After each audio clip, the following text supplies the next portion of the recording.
शहर काँग्रेस अध्यक्षपदासाठी गुरुवारी झालेल्या मुलाखतीमध्ये तब्बल 20 इच्छुकांनी आपली दावेदारी सादर केली आहे। या मुलाखती प्रदेश निरीक्षक धीरज देशमुख, माजी आमदार धीरज देशमुख यांनी घेतले। इच्छुकांची संख्या मोठी असली तरी अंतिम शर्यतीत 6 ते 7 जणांची नावं आघाडीवर असल्यानं शहराध्यक्षपदासाठी उत्सुकताही वाढली। राज्यभरात पदाधिकाऱ्यांमध्ये फेरबदल होणार आहेत, त्याचाच एक भाग म्हणून सोलापूरमध्ये इच्छुकांच्या मुलाखती घेण्यात आल्या आहेत।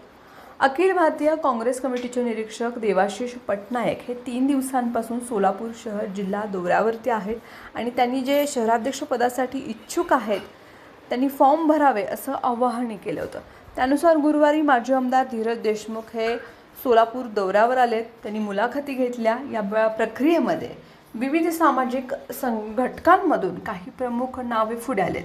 मराठा समाजामधून सुनील अरसाळे, धनगर समाजामधून पुन्हा एकदा चेतन नरुटे, लिंगायत समाजामधून विजयकुमार हत्तुरे, ब्राह्मण समाजामधून राजन कामत, तसंच मुस्लिम समाजामधून आरिफ शेख आणि मोची समाजामधून संजय हेमगट्टी यांची नावं ही प्रामुख्यानं चर्चेत आहेत। यावेळी यशराज पारकी, प्रदेश निरीक्षक भाऊसाहेब आसव, डॉक्टर दिनेश नवगिरे आदी उपस्थित होते।